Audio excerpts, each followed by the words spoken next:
खिदमत में हाजिर हैं। कहते हैं एक छोटी सी गलती बड़ी बड़ी तबाहकारियों का सबब बन जाती है। कैसे हमारी जाती चीजें हमारी शख्सियत का आईना होती हैं।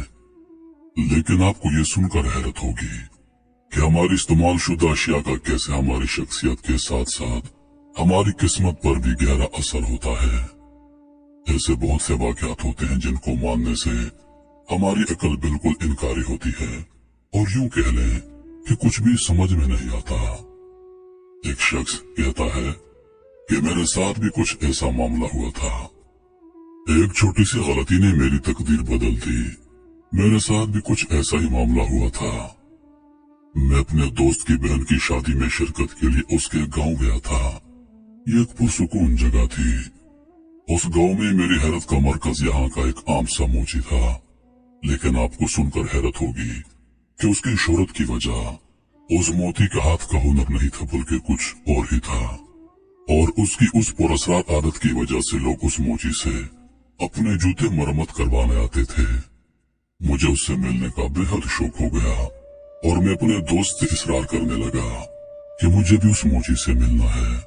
आखिर कौन सा ऐसा इल्म है उसके हाथ में जो सब उसके न सिर्फ दीवाने हैं बल्कि उसकी बेहद कदर करते हैं।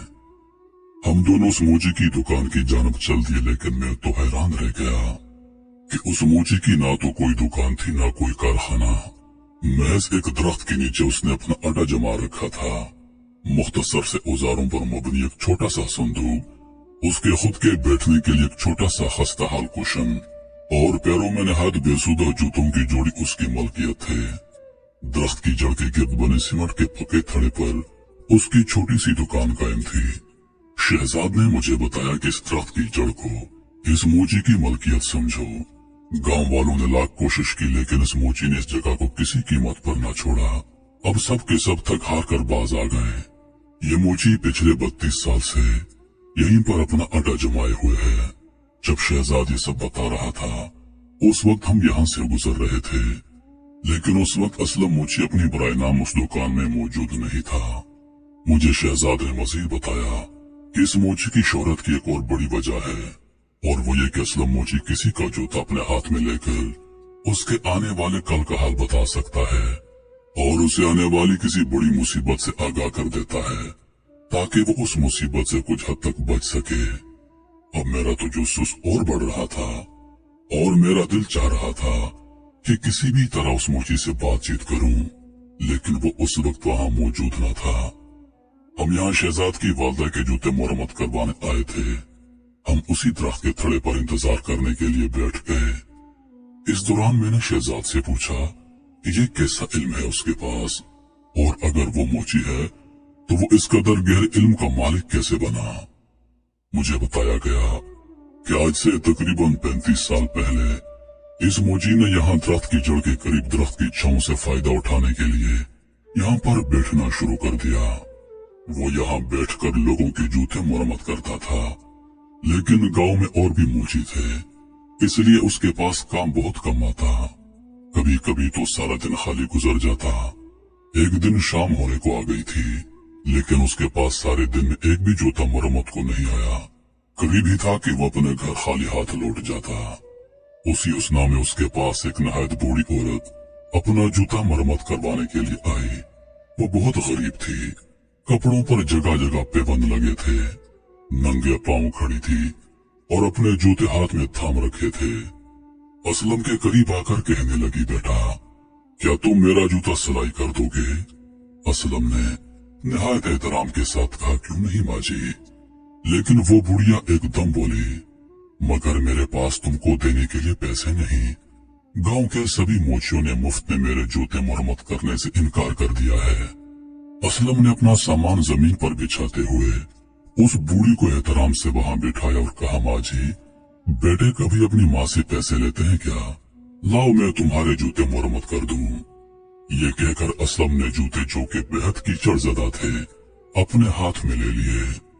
वो बूढ़ी कुछ लम्हे खामोश रहने के बाद बोली, मुझे लगता है इन जूतों का सही हकदार मुझे आज मिल गया है। बुढ़िया के अल्फाज सुनकर असलम चौंक पड़ा। उसने दिल में सोचा, इतने बोसीदा जूतों को अभी किसी की मलकियत होना चाहिए क्या? लेकिन खैर वो अम्मा के एहतराम में खामोशी से उसकी बातें सुनने लगा। बुढ़िया ने अपनी बोसीदा कमीज की जेब में से एक हकीक की अंगूठी निकाली और असलम को दे दी। साथ ही साथ उसने आहिस्ता आहिस्ता कुछ बड़बड़ाना शुरू कर दिया, जैसे कुछ पढ़ रही हो। फिर उठी और उस दरख्त के गिर्द एक दायरा खींच कर कहने लगी, ये लो बेटा, आज से मेरा सारा इल्म तुम्हारा हुआ। तुम जब भी यहाँ बैठकर काम करोगे इन जूतों को पहने रखना और इस अंगूठी को भी। इसके बाद वो बूढ़ी असलम के पास से चली गई। असलम को कुछ समझ न आया, लेकिन उसने बूढ़ी की सभी बातों पर अमल किया। वो जब भी अपने अड्डे पर काम करता उन जूतों को पहने रखता। उसके पास ग्राहकों की लाइन लगी रहती। एक वक्त वो भी था जब पूरा दिन एक भी ग्राहक न आता। एक वक्त ऐसा आ गया कि असलम मोची के पास ग्राहकों की बड़ी लाइन खड़ी रहती। उस वक्त असलम की उम्र 32 बरस थी। असलम का काम खूब चलने लगा। शुरू में एक दो बार असलम ने महज आजमाने की गर्ज से वो जूते उतारे, मगर जल्द ही उसको एहसास हो गया कि वो अब उन जूतों के बगैर नामुकम्मल है। अभी हम ये सब बातें कर ही रहे थे कि कुछ देर बाद असलम मोची नमूदार हुआ। मैं उसे गौर से देख रहा था। वो नहायत सादा शख्सियत का मालिक था। अब उसकी उम्र तकरीबन 50 के लगभग थी। दुबला पतला जिस्म, नजरें नीचे किए सादा सी चाल के साथ वो सलाम करते हुए हमारे दरमियान आ बैठा। हाँ, उसकी आंखें गहरी जर्द रंग की थी। उनमें कोई खास कशिश नहीं थी, लेकिन एक अजीब सा तासुर लिए उसकी आंखों में गहराई सी मौजूद थी, जिस पर मुझ पर एक अजीब सी कैफियत तारी हो गई। शहजाद ने खाला जान के जूते असलम को थमा दिए। वो खुश असलूबी से उन्हें सिलाई करने लगा। अपने काम में मगन अचानक रुक गया और कहने लगा, शहजाद बेटा, अगर तुम्हारी वालदा को कोई बहुत जरूरी काम दरपेश ना हो तो उन्हें किसी तवील सफर पर जाने मत देना। शहजाद ने हैरत से पूछा, ऐसा क्या मालूम हुआ आपको? असलम मोची ने जवाब दिया कि खतरा है, और वो भी मौत का खतरा। लेकिन अगर तुम एहतियात करो तो मुसीबत से बचा जा सकता है। दरअसल असलम मोची किसी के भी जूतों को हाथ लगाकर उसके माजी और मुस्तकबिल को भांप सकता था, और यही वो पुरस्कार इल्म था जो बुढ़िया उसे देकर गई थी। हम जूते लेकर घर वापस लौटे तो पता चला कि कुछ दूर के रिश्तेदारों ने एतराज किया है कि अगर शहजाद की वालदा शादी का दावतनामा खुद लेकर नहीं आएंगी तो हम शादी में शिरकत नहीं करेंगे। लेकिन होने को कौन टाल सकता है। लाख कोशिशों के बावजूद भी खाला जान को दूसरे शहर जाना पड़ गया, और रास्ते में बस को एक हादसा पेश आ गया और बस एक खाई में जाकर गिर गई और खाला जान का इंतकाल हो गया। उनका हंसता बसता घर मौत के मातम में तब्दील हो गया। मेरी तो अकल माकूफ होकर रह गई थी कि कैसे एक शख्स महज जूतों को हाथ लगाकर ये बता सकता है कि इन जूतों को पहनने वाले के साथ क्या मामला दरपेश होगा। कुछ दिनों के बाद सादगी से शादी हो गई। अब मैंने वापस अपने घर जाने का इरादा किया। शहजाद मुझे गांव की सैर करवा रहा था। अचानक मेरा जूता टूट गया और हम उसे सिलाई करवाने के लिए असलम मोची के पास ले गए। असलम भाई ने मेरे जूते सिलाई करते करते मुस्कुराना शुरू कर दिया और कहने लगा, मुझे कुछ वक्त लगेगा, चाहो तो कुछ देर बाद ले लेना। फिर कुछ देर रुक कर मुझे मुखातब करके बोला, वाह भाई, तुम किस्मत के तो बड़े धनी हो। आने वाले चंद सालों में ही तुम बुलंदियों को छूओगे। मैं हैरान था, हालांकि मैं उसकी पेशनगोई का सबूत अपनी आंखों से देख चुका था। फिर भी मेरे यकीन में कुछ कमी सी थी। खैर, हम सामान समेटे और वापसी की तैयारी करने को वापस चले गए। शाम को मेरी वापसी की ट्रेन थी।